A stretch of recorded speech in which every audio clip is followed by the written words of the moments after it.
Radius and ulnar. Na these two bones wan stress you when you dey about to complete your osteology of upper limb journey. No reason am o. I go simplify am now. Never throw away your trousers. Normally, these two bones dey for forearm region between the elbow and the hand, particularly at the wrist side. The two bones dey form elbow joint complex with humerus for up, and they come dey form wrist joint distally, that is for down, with the carpal bones wey dey for wrist side. Now, the radius na im be the lateral one among the two of them, while the ulnar na im be the medial one. We go start from lateral to medial, so we go first pick up the radius. Just like other ones, we talk say we get the upper end, we get the lower end, we can't get shafts. So the upper end now we go enter first, and for upper end, the first thing we go notice na head. The head dey covered by articular hyaline cartilage, just like for humerus. The neck dey below the head, and na im be that constricted portion wey I dey point right now. E dey covered by annular ligament wey round am.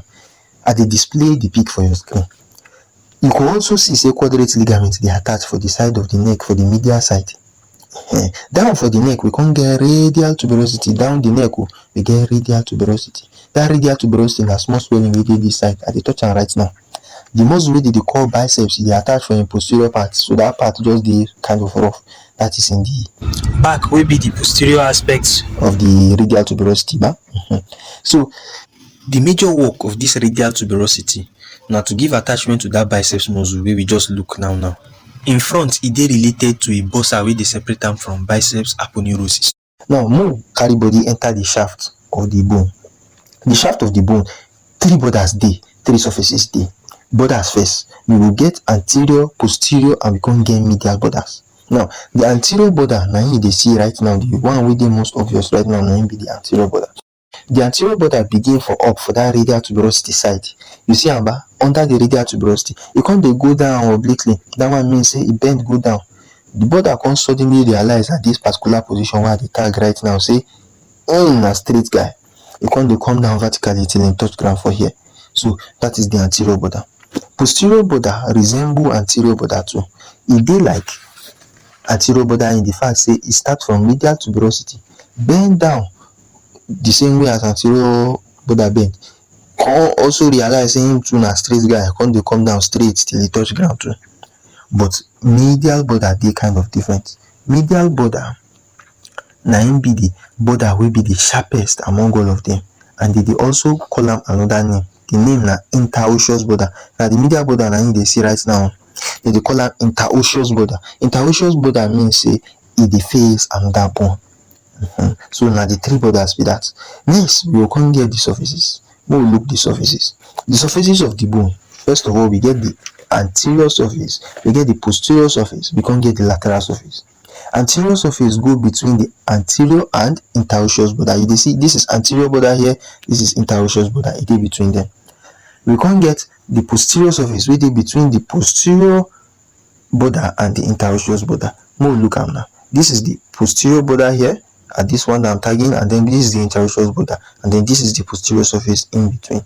Then next and last, we now have the lateral border, lateral surface. The lateral surface is between the anterior border and the posterior border. This is the anterior border, and this is the posterior border, and this is the lateral surface in between them. So those are the three surfaces now that we have. Now we will carry body enter the lower end of the bone. For the lower end, we get like 5 surfaces. We get anterior surface, posterior surface, medial surface, lateral surface, inferior surface.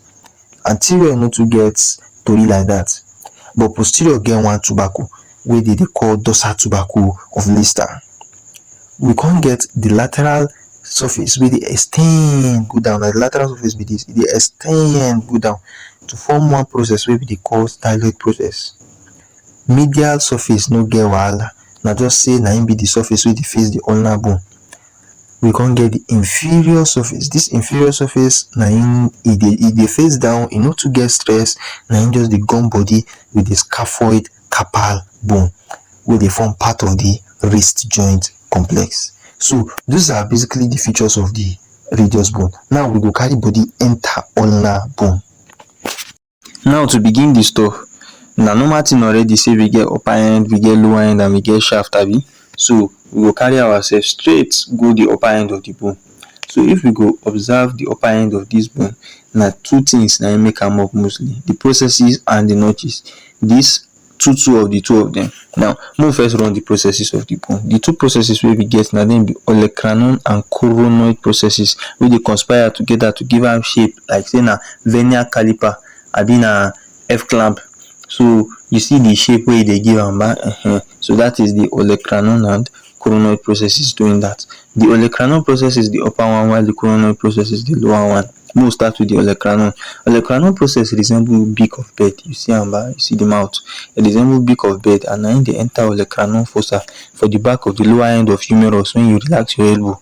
So that is how the olecranon process is. The coronoid process, im dey enter the coronoid fossa for front of humerus when you flex your elbow joint.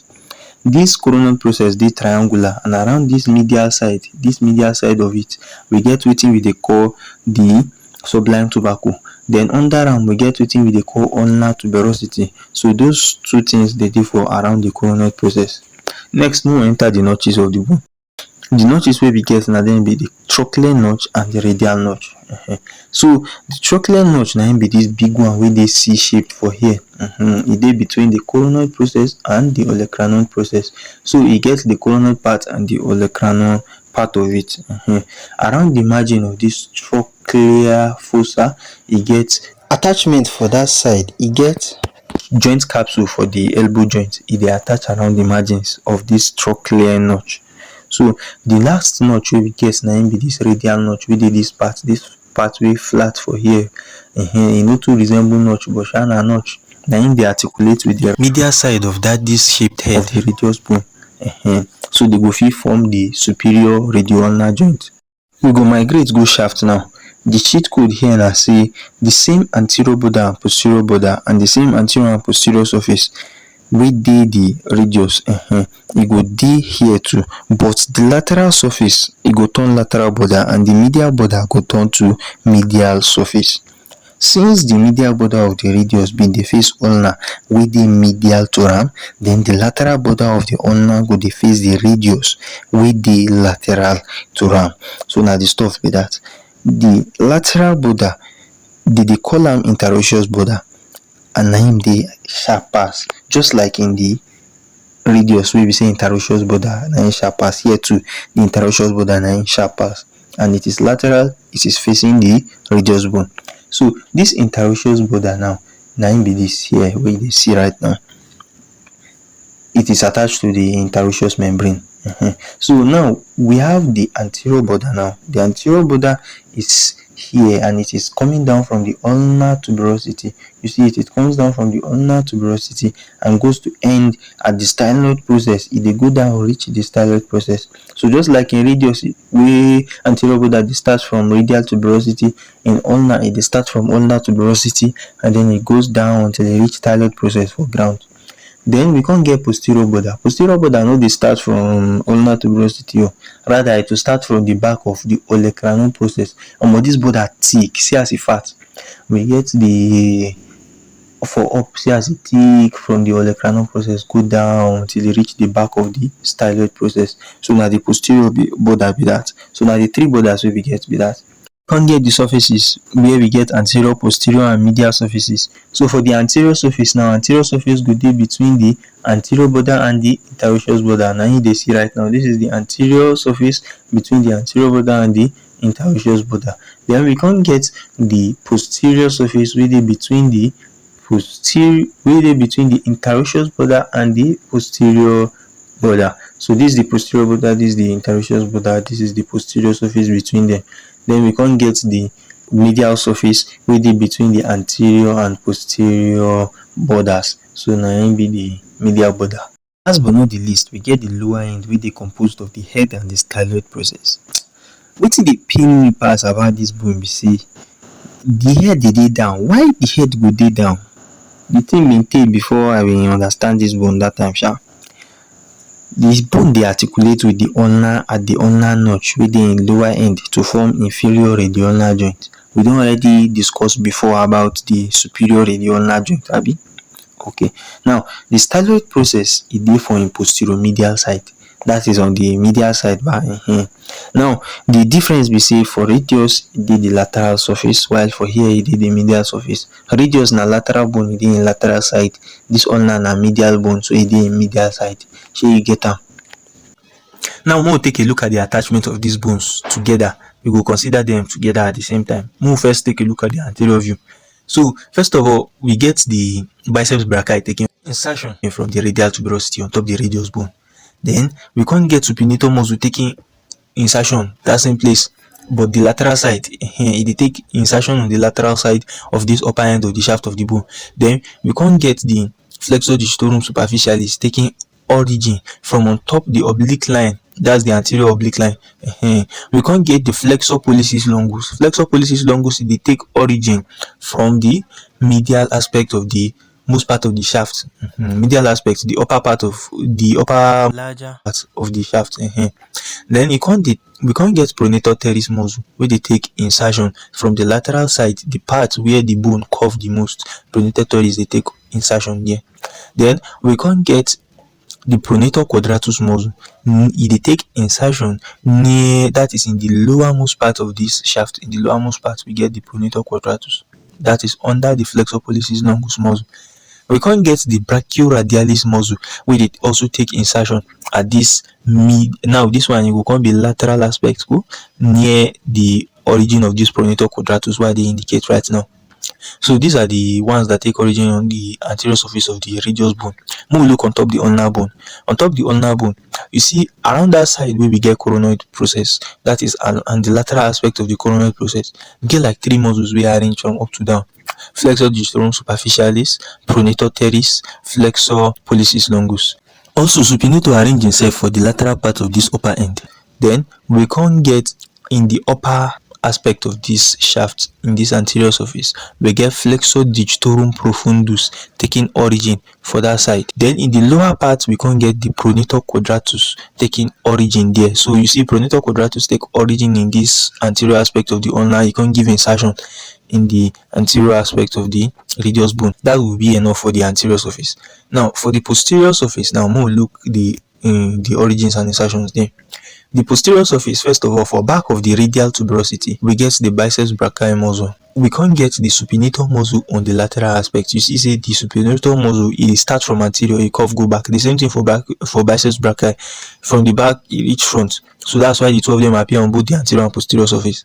We can't get the abductor pollicis longus, where they take origin from this lower part. That's it's still the upper, but below the origin of supinator, but it's on the medial side. Then below the origin of the abductor pollicis longus, we can get the origin of the extensor pollicis brevis. That is the attachments that we have on the posterior aspect of the radius bone. Now for the ulnar bone, on top the olecranon process for the back, we get triceps muscle they insert for there. We can't get anconeus too, where they insert still for this posterior aspect of the olecranon process down to the back of the upper end gabardia. We can't get the origins of some of these muscles, like we have the abductor pollicis longus is also taking origin on this ulnar posterior surface, the same way it's taking origin from the posterior surface of the radius. We also have the extensor pollicis longus. We also have the extensor indicis. So extensor pollicis longus above the extensor indicis. Then on the medial aspect of this posterior surface of the shaft of this ulnar bone, we get flexor digitorum profundus. Then we now have the common aponeurosis, where they take flexor carpi ulnaris, extensor carpi ulnaris, and flexor digitorum profundus for the back. That is immediately lateral to this flexor digitorum profundus origin, where I don't indicate right now. So these are the attachments where we get on top of the two bones. Thanks for watching. Remember to like and subscribe before you come off for the channel.